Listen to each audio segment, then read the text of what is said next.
मैं जगता पांडे, संत वेणीदास उच्चतर माध्यमिक विद्यालय। आज मैं संस्कृत पाठ्यक्रम में नैतिक मूल्यानि पाठ के विषय में बताएंगे। नैतिक मूल्यानि का अर्थ होता है नीति संबंधी मूल्यों से। हमारे जीवन काल में नीति का होना अत्यंत आवश्यक है और इस पाठ्यक्रम में पहले गद्यावतरण को हम व्यक्त करेंगे। नैनम नीति नीतिर्मानि मूल्यानि नैतिक मूल्यानि या शरण्या कार्यकरणेन मनुष्यस्य जीवनं सुचारु सफलं च भवति सा नीति कथ्यते। देखिए, यह जो पहला पैराग्राफ है और लास्ट में इसका जो है कल्याणम बोध करके है, तो इसके विषय में आप लोग जान जाइए। इसका अर्थ होता है नीति किसे कहते हैं, उसके विषय में आप लोग सुनिए। करें कि नीति जो होता है उस क्रियाविधि को जिसके अनुसार मनुष्य अपने जीवन को सुचारू रूप से और सफलता से बिता सके, नीति कहते हैं, उसे ही नीति कहते हैं। करें कि उस क्रियाविधि को जिसके अनुसार मनुष्य अपने जीवन को सुचारू और सफलता से बिता सके, नीति कहते हैं। और आगे बता रहे हैं कि नीति के मूल्यों को ही नैतिक मूल्य कहते हैं। करें कि जिस रीति से या कार्य करने से इयम नीति केवलस्य जनस्य समाजस्य कृते एव न भवति। करें कि जिस रीति से या कार्य करने से मनुष्य का जीवन सुचारू और सफल होता है, वह नीति कहे जाते हैं। और नीति के विषय में यह भी बता रहे हैं कि यह नीति केवल लोगों का या समाज के द्वारा रचित नहीं है, यानी यह नीति केवल लोगों का या समाज के रचित ही नहीं होता है, परंतु अपितु जनानां नृपाणां समेषां च व्यवहाराय भवति। करें कि परंतु लोगों को और करें नृपाणाम शासकों को अर्थात राजाओं को और सभी के व्यवहार के लिए होता है। यह नीति जो है लोगों को, राजाओं को और सभी के व्यवहार के लिए होता है। आगे करें कि नीति पर चलने से और करें कि व्यवहार करने से, उसका व्यवहार करने से किसका किसका लाभ होता है, उसके विषय में बता रहे हैं कि नीति पर चलने से, उसका व्यवहार करने से जनता का, शासकों का तथा समस्त प्राणी मात्र का कल्याण होता है। तो फिर सेकेंड पैराग्राफ आप लोग देख लीजिए। पुरातन कालादेव भारतीय कवयः नीतिकाराः मनोरमया सरसया गिरा नीतिवाक्यानि कथाभिः श्लोकश्च व्यरचयन्। दूसरा पैराग्राफ का आप लोग व्याख्या देख लीजिए।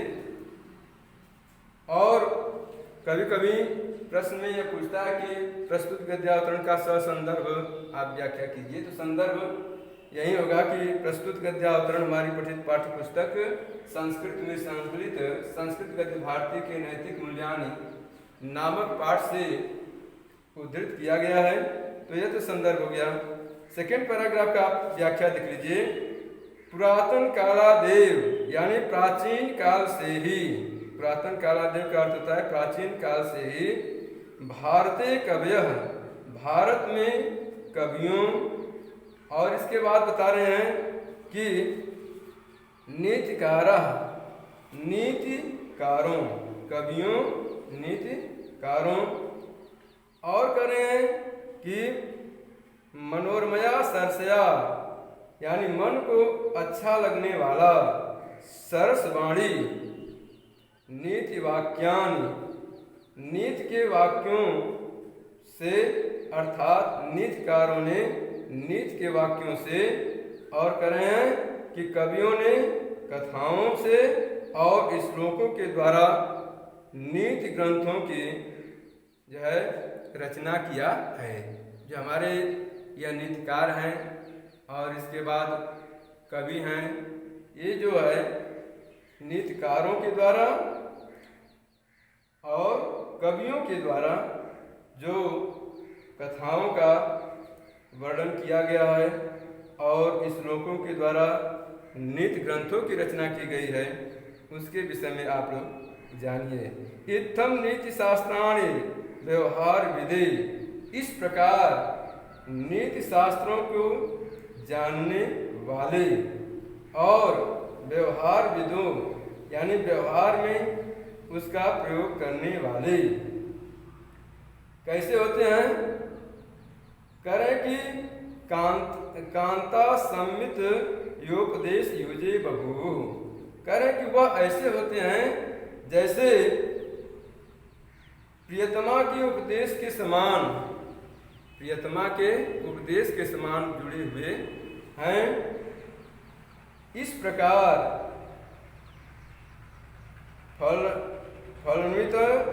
फलन्वित वदम संपन्नम साधारणा अपि जना व्यवहारा नीतिवाक्यानि नीति श्लोकांश गल विलाध कुर्वन्ति अस्म। कह रहे कि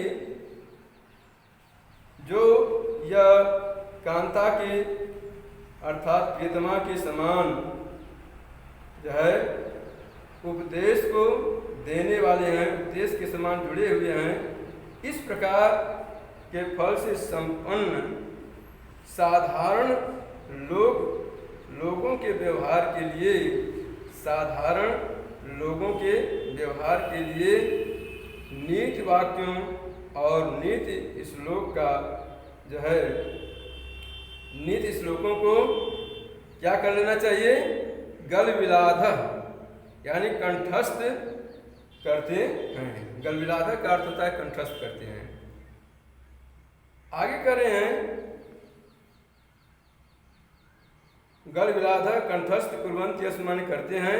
यथाच चाणक्य नीति, अब बता रहे हैं कि कौन कौन से ग्रंथ हैं उनके विषय में बताया जा रहा है। यथाच यानी जैसे, और यथा माने जिस प्रकार, चाणक्य नीति, चाणक्य नीति, विदुर नीति, विदुलोपाख्यान, पंचतंत्र, शुक्र नीति, घटकर्पर कृत, यानी घटकर्पर कवि द्वारा रचित नीति सार, सुंदर पांडे द्वारा रचित नीति द्विषष्टिका, भल्लाट शतकम, भर्तृहरि द्वारा रचित नीति शतकम, बल्लाल शतकम, दृष्टांत शतकम इत्यादि अनेक जो है नीति के पुस्तक संस्कृत में उपलभ्यन्ते माने पाए जाते हैं। तो ये सेकेंड पैराग्राफ का व्याख्या हुआ। तीसरा पैराग्राफ है नैतिक मूल्य ही, कह रहे कि नैतिक मूल्य ही व्यक्ति समाज की प्रतिष्ठा भी वर्धते। और आगे बता रहे हैं कि नैतिक मूल्यों को व्यक्त या प्रस्तुत करने से समाज की प्रतिष्ठा अर्थात इज्जत बढ़ता है। मानव कल्याण के लिए नैतिकता अत्यंत आवश्यक है, जरूरी है। आगे बता रहे हैं कि नैतिकता से ही, यानी नैतिकता को व्यक्त करने से ही समाज का, राष्ट्र का, संसार का कल्याण करते हैं। तो हमें नैतिकता को व्यक्त करना जरूरी है, जिससे जो है समाज का, राष्ट्र का, संसार का कल्याण होता है, कल्याण करते हैं। नैतिक आचरणे नैव मनुष्येषु त्याग, नैतिक आचरण से ही मनुष्य को त्याग, तपस्या, विनम्रता, सत्य, न्यायप्रियता, इस प्रकार अनेक मानवीय गुण उत्पन्न होते हैं, प्रकट होते हैं। आगे बता रहे हैं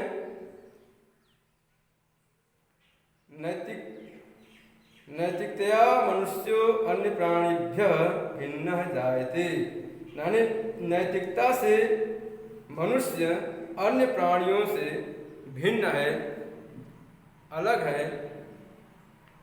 जायते माने होते हैं, अलग होते हैं। तद आचरणेन व्यक्ति समाजस्य च जीवनम अनुशासितम निष्कंटकम च भवति। उस आचरण को व्यक्त करने से समाज का जीवन जो है कैसा होता है? अनुशासित होता है। निष्कंटकम च भवति, और निष्कंटक माने होता है बिना बाधा का, भवत माने होता है।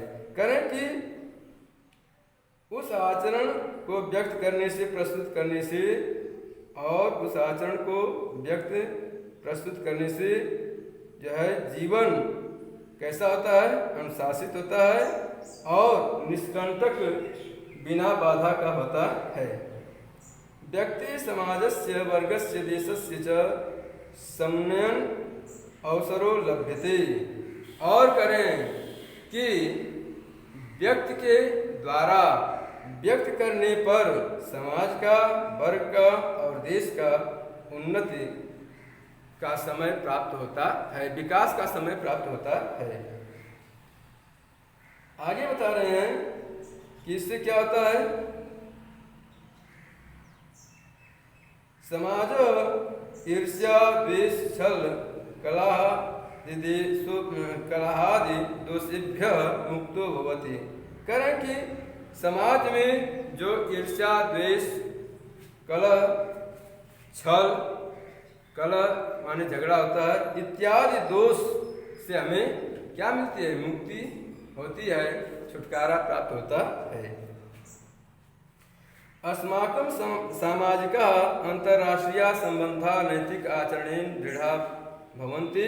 इस प्रकार से हमारे सामाजिक अंतर्राष्ट्रीय संबंध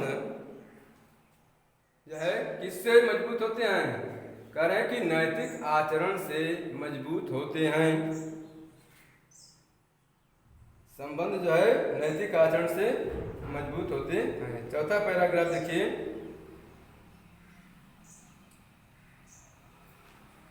तीर्थाटनम पावनासु नदीषु स्नानम यजनम याजनम गुरु सेवा मातृपितृ सेवा संध्या वंदनम षोडश संस्कारा एते मुख्य रूपेण धर्म पदवाच्य। यह पैराग्राफ जो है अत्यंत महत्वपूर्ण है। इसमें यह बताया गया है कि तीर्थाटनम, तीर्थाटन करना यानी तीर्थ स्थान पर जाना। आगे बता रहे हैं कि पावनासु नदीषु स्नानम, पवित्र नदियों में स्नान करना। और कह रहे हैं कि यजनम, और तीसरा बता रहे हैं कि यज्ञ करना। यज्ञ करने से भी जो है हमारा यह नैतिक मूल्य सुदृढ़ होता है। कहें कि याजनम, गुरु सेवा यानी यज्ञ करना और गुरु जनों की सेवा करना। मातृपितृ सेवा, माता पिता की सेवा करना। संध्या वंदन करना। षोडश संस्कारा, जो यह हमारे 16 प्रकार के संस्कार बताए गए हैं, इन 16 प्रकार के संस्कारों में यह जो अभी मैं बताया हूँ, तीर्थ करना, पवित्र नदियों में स्नान करना, यज्ञ करना, यज्ञ कराना, गुरु की सेवा करना, माता पिता की सेवा करना, संध्या वंदन करना, यह जो 16 संस्कार के मुख्य रूप से धर्म के लिए यह वाणी कही गई है। एषु कर्मसु नीते मिश्रणम नास्ति। इन कर्मों में नीति का मिश्रण नहीं है। अतः धर्मो व्यापक, इस प्रकार धर्म जो है व्यापक है, विस्तार में है। धृति दया सहिष्णुता सत्य परोपकाराद्या चरणेषु द्वयो सांकर्य मस्ति। कह रहे हैं कि धृति माने होता है धैर्य, दया, सहिष्णुता, सत्य बोलना, दूसरों की भलाई करना। इन आचरणों से द्वयो सांकर्य मस्ति करें कि दो प्रकार का मिश्रण भी है। करें कि इसमें दो प्रकार का मिश्रण भी है। परमेतत् निश्चितम यत् द्वयो आचरणेन लोकस्य परम कल्याणम जायते एव। करें कि इस प्रकार निश्चित रूप से इन दो आचरणों से संसार का श्रेष्ठ कल्याण होता ही है, संसार का श्रेष्ठ उत्तम कल्याण होता है। नीति कारण मते इमे नैतिकाया गुणा यथा। देखिए अगला पैराग्राफ है।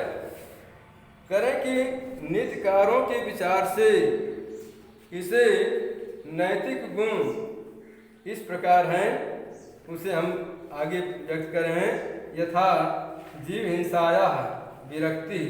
करें कि जैसे जीव हिंसा से विरक्त होना, अलग होना।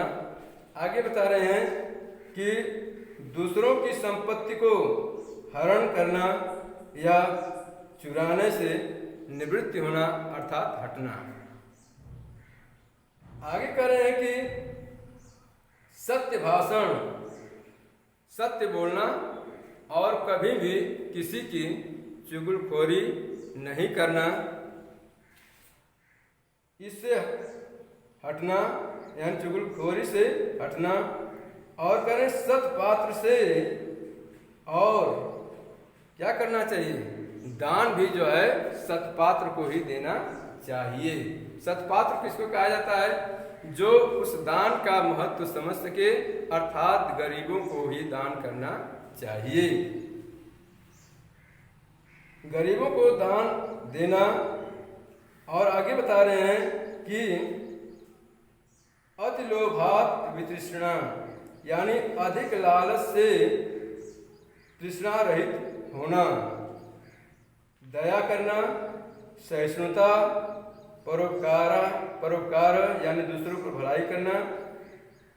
गुरुजनेषु अनुराग यानी गुरुजनों के प्रति प्रेम रखना। श्रद्धा विनयशीलता च, और करें श्रद्धा और विनम्रता पूर्वक जो है रहना चाहिए।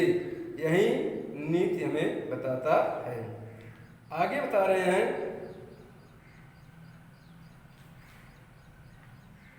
अनुत्सेक आतिथ्यम न्यायवृत्ति। हाँ, कह रहे हैं कि निरहंकारता यानी बिना अहंकार के होना, अभिमान कभी नहीं करना चाहिए। आतिथ्यम, और आतिथ्य को स्वीकार करना चाहिए। जैसे हम कभी किसी के दरवाजे पर बिना बुलाए चले जाते हैं तो वह अतिथि के रूप में होते हैं, तो आतिथ्य का सेवा सत्कार करना चाहिए। न्याय वृत्ति, और न्याय के माध्यम से जो है हमें वृत्ति करना चाहिए, जीविकोपार्जन करना चाहिए। पर गुणेभ्य यानी दूसरों के गुण से ईर्ष्या अभाव, ईर्ष्या का अभाव होना चाहिए, कमी होना चाहिए। सत्संगानुरक्ति, और सज्जन लोगों का साथ करने में प्रेम होना चाहिए, लगाव होना चाहिए। दुष्ट संगानुवृत्ति, दुर्जन व्यक्ति का साथ करने में उससे दुराव होना चाहिए, अलग होना चाहिए, उससे हटना चाहिए। विपत्ति धैर्यम, और विपत्ति के समय में धैर्य धारण करना चाहिए, यानी हिम्मत साहस का जो है परीक्षा विपत्ति के समय होता है। धैर्य की परीक्षा विपत्ति के समय होती है। अभ्युदय क्षमा, और अपना अगर विकास करना चाहते हो, उन्नत करना चाहते हो, तो तुम अपने अंदर क्षमा की भावना रखो। अगर कोई गलती कर देता है तो उसे क्षमा करो। इसके बाद कर रहे हैं सदस्य वाक्पटुता, और हमेशा जो है चतुराई के साथ वाणी को बोलो। वाक्पटुता चतुराई के साथ होनी चाहिए, यानी सत्य बोलने में चतुरता होनी चाहिए। आगे कर रहे हैं कि समयस्य सदुपयोग, और समय का सदुपयोग करना चाहिए, दुरुपयोग नहीं करना चाहिए। समय का सदुपयोग करने से हमारा जो है विकास होता है। इत्यादि नैतिक आचार, यह जो है नैतिक आचरण का गुण माना जाता है। इत्यादि नैतिक आचरण है। येषाम् आचरणेनैव व्यक्तिः समाजस्य राष्ट्रस्य विश्वस्य च सर्वथा कल्याणं संपद्यते। इन आचरणों से व्यक्त करने पर, यानी इसे जो है बताने पर समाज का, राष्ट्र का और संसार का हमेशा कल्याण संभव होता है। सर हो गया, देखिए।